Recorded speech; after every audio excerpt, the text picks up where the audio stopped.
Thank you for joining us again on your favorite #1 technology show on Aleeftv, Tech In, Tech Out. My name is MD Tiamiyu, and today we're going to be going through a couple of very important news updates from the technology scene before we go into dissecting an important issue. And you know how we do it on the show. I have prepared for you very exciting tips and tricks that will turn around your digital experience like this. And before we go very deep into the program, here are the news headlines today.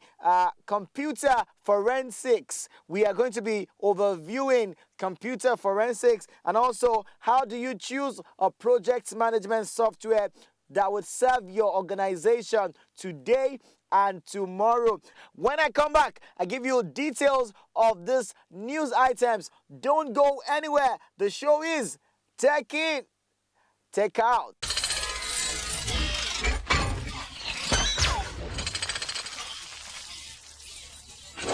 Welcome back, and here are the details of the news. Let's do a quick overview of computer forensics.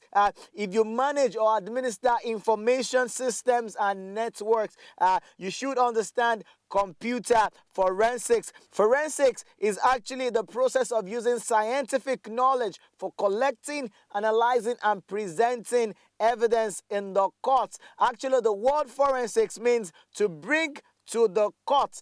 So forensics deals primarily with the recovery and analysis of latent evidence. So latent evidence, as we know, it can take many forms, from fingerprints left on a window to DNA evidence recovered from blood stains to the files on a hard drive. So because computer forensics these days is becoming a new discipline, a lot more people are beginning to study computer forensics.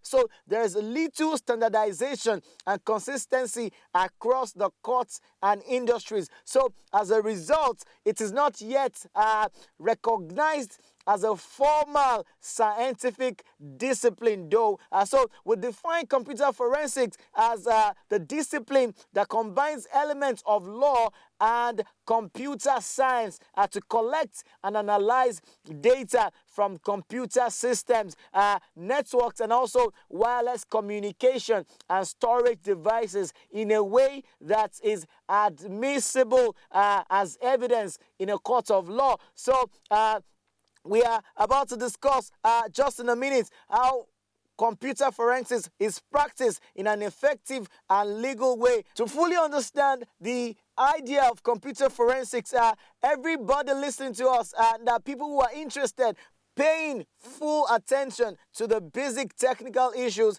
and points of references. So this overview is to promote the idea that competent practice of computer forensics and awareness of applicable laws is actually essential for today's networked organizations. So understanding the legal and technical aspect of computer forensics will help you as a person and an organization to capture very vital information if your network is compromised, and will help you prosecute the case if the intruder is caught. So in your organization, you may want to dedicate one person who helps you to overview more closely computer forensic details, and you may want to also invest a couple of bucks in making sure that your computer forensics game is up to date. The next news spotlight is on how to choose a project management software that would serve your organization today and tomorrow. If you notice, the market is actually full of relatively simple applications that help users track project deadlines and milestones, create tasks, track budgets, and more. So for users and organizations that need more, if you need more regarding your project management tasks in your office, there are sophisticated software stacks with very deep levels of functionality available as well. And that's what we're going to be exploring today. So we have identified very core 4 considerations project managers and their teams will review as they evaluate project management solutions. So in many ways, these considerations don't differ very much from the considerations for other types of application softwares. What this is talking about is the ability of your project management software to allow you work in the cloud and also permit you to do your job on premise, on site, very seamlessly. You have to consider those options. If your project and the task created on premise do not sync with a cloud server, it's actually an issue. So you want to be sure that the project management software has the ability to cater for both. Another consideration is the ability to migrate historical data.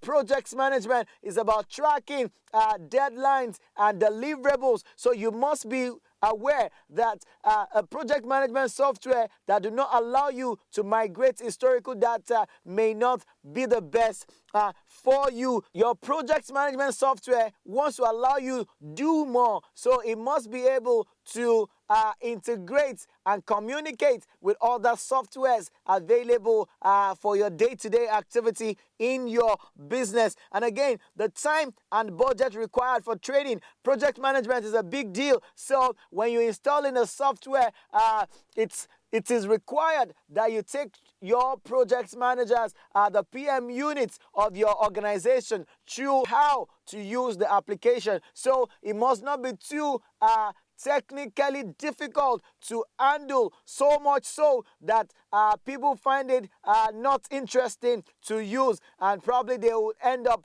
dumping it. So the ease of use must also be a priority when you're choosing a project management software for your organization. So huge number of project management software offerings are available, ranging from smartphone apps to deep sophisticated platforms. And that's it on the news today. Ladies and gentlemen, it's your own MD Tiamiyu, and thank you for staying tuned with us on your number one favorite technology show on Aleeftvng. Tech in, tech out. When I come back, we'll dissect an issue in the technological space. The focus today is on cybersecurity, a pain in the flesh of internet presence. Cybersecurity, a pain in the flesh of internet presence. Don't go anywhere. We take a short break. It's still Tech in, Tech out.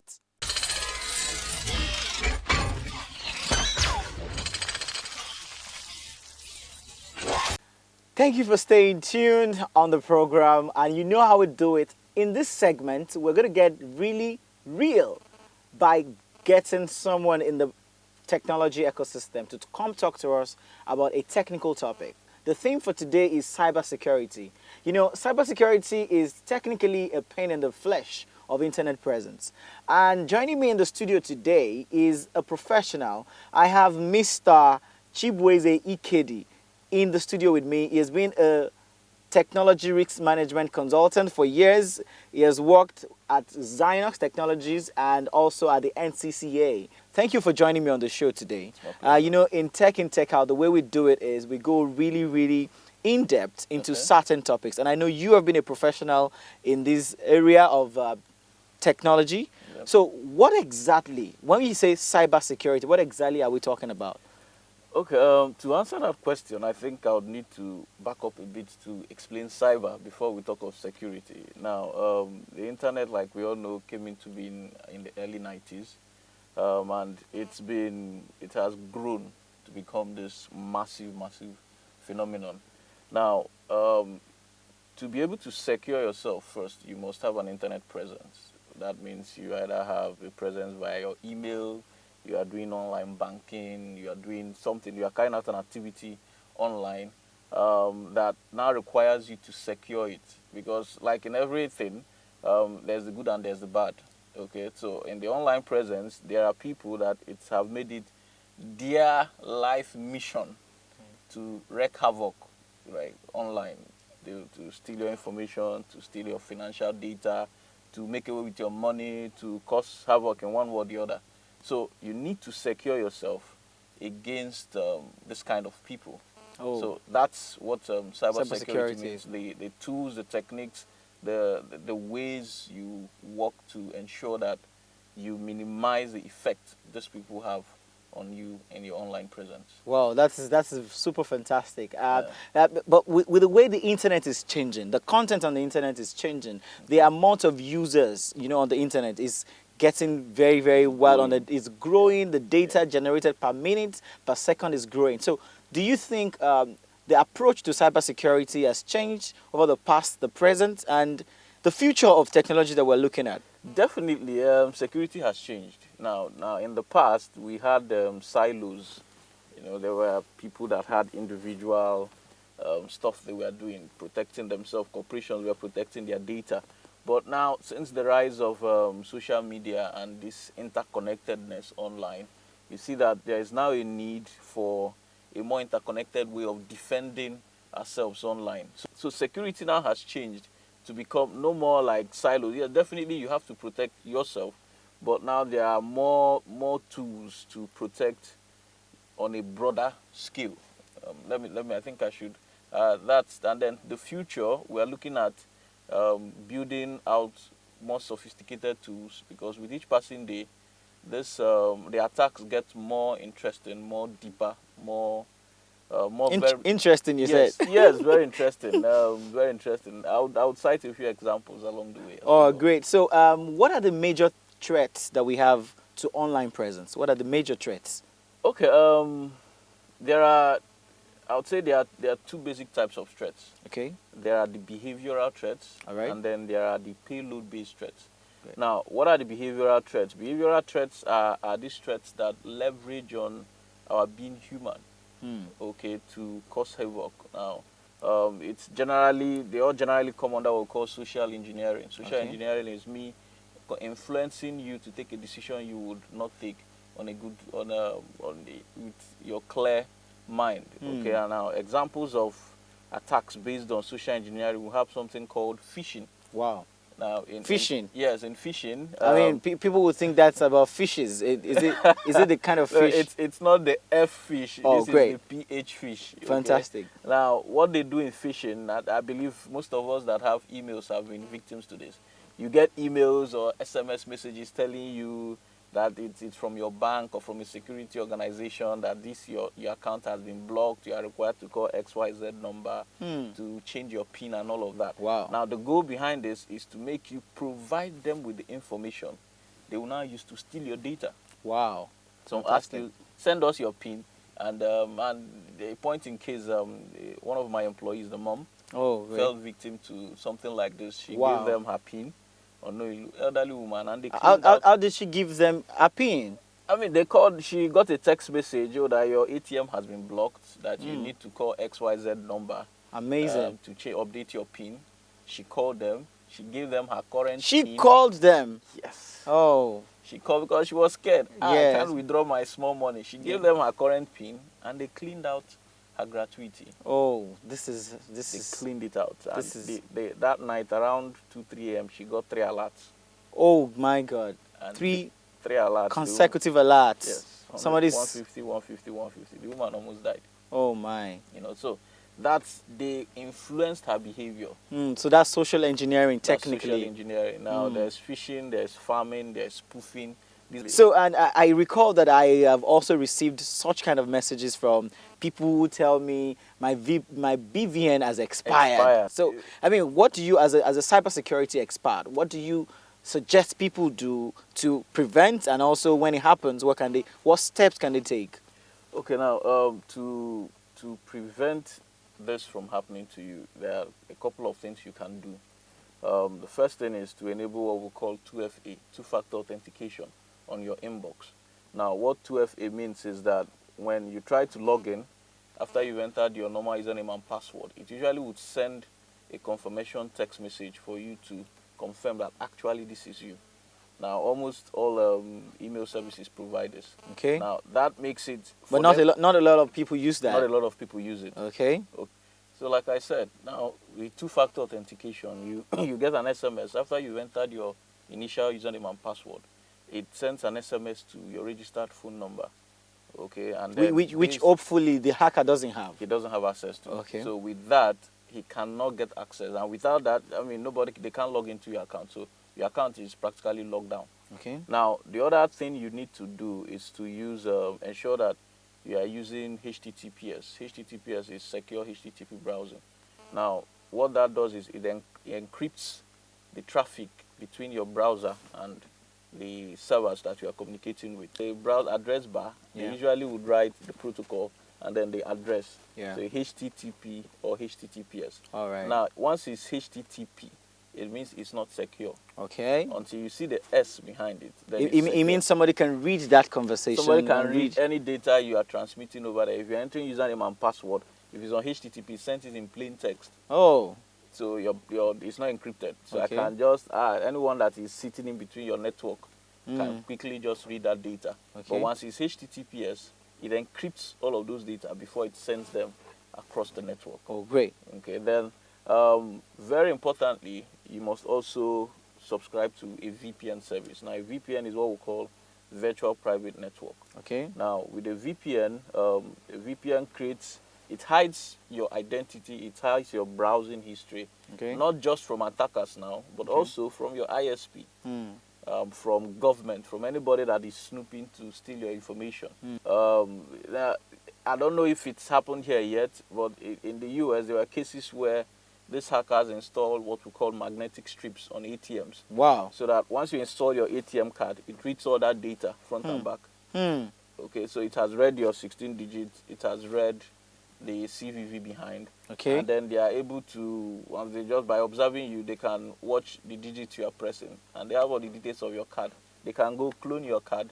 And so they technically have a copy of your card. You are shopping and they are shopping too on your behalf. This has been a very, very interesting conversation. Though I've been with Chibweze Ikedi. Is a cybersecurity expert and consultant of so many years experience. You're still tuned in to Tech In, Tech Out on Aleeftv. This is your #1 technology show on TV.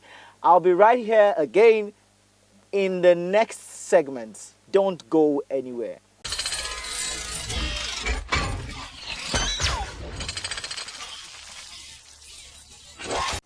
Glad to know you are still with us on your favorite #1 technology show on Aleeftv. Tech In, Tech Out. My name is MD Tiamiyu, and this is that segment where I share with you tips and tricks in the technology world that will turn around your digital experience like this. So, tip #1 for today. Do you know that you can actually shake your phone to change the music? I would do a lot of music listening on our phones these days, and a lot of us want to do a playlist and move from one song to the other. Do you know it just got easier for Android users and iOS users? You actually can change to the next song on your phone by simply shaking it. Talking about people who run Android 5.0 and above, and also the iOS platform.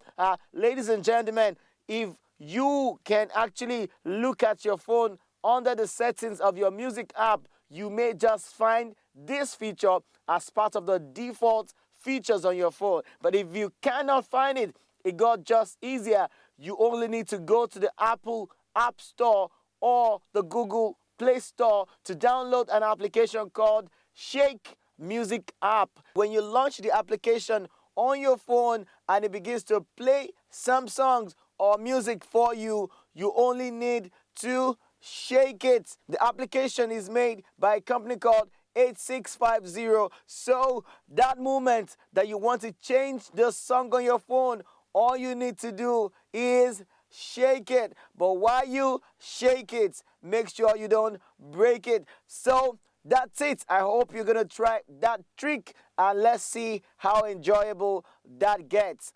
Tip #2 is about being aware of social engineering espionage.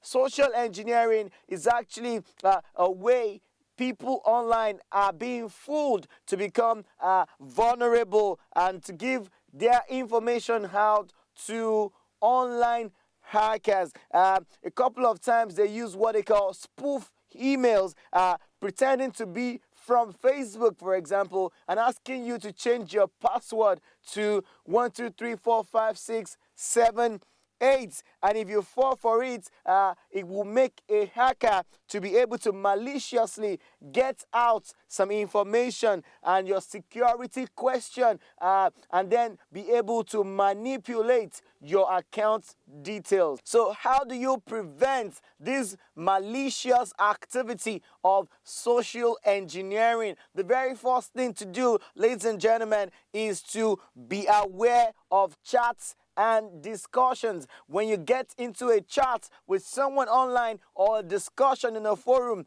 be very, very cautious, knowing fully what you're discussing and where the conversation is leading.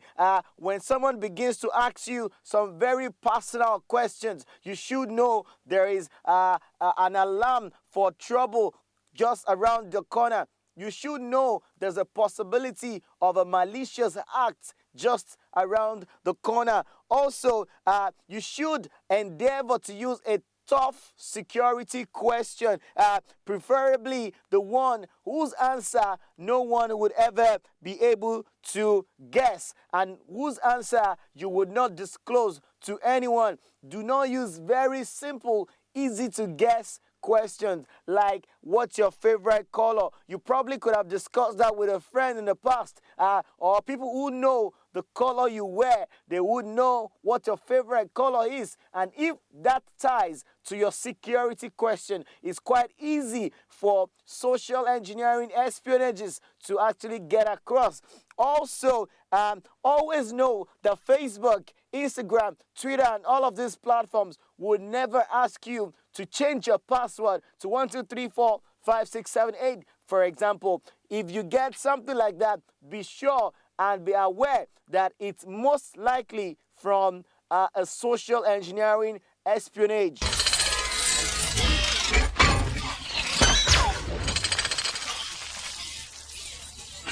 Ladies and gentlemen, last but not the least of my tip today is using the power button of your phone or device to end calls.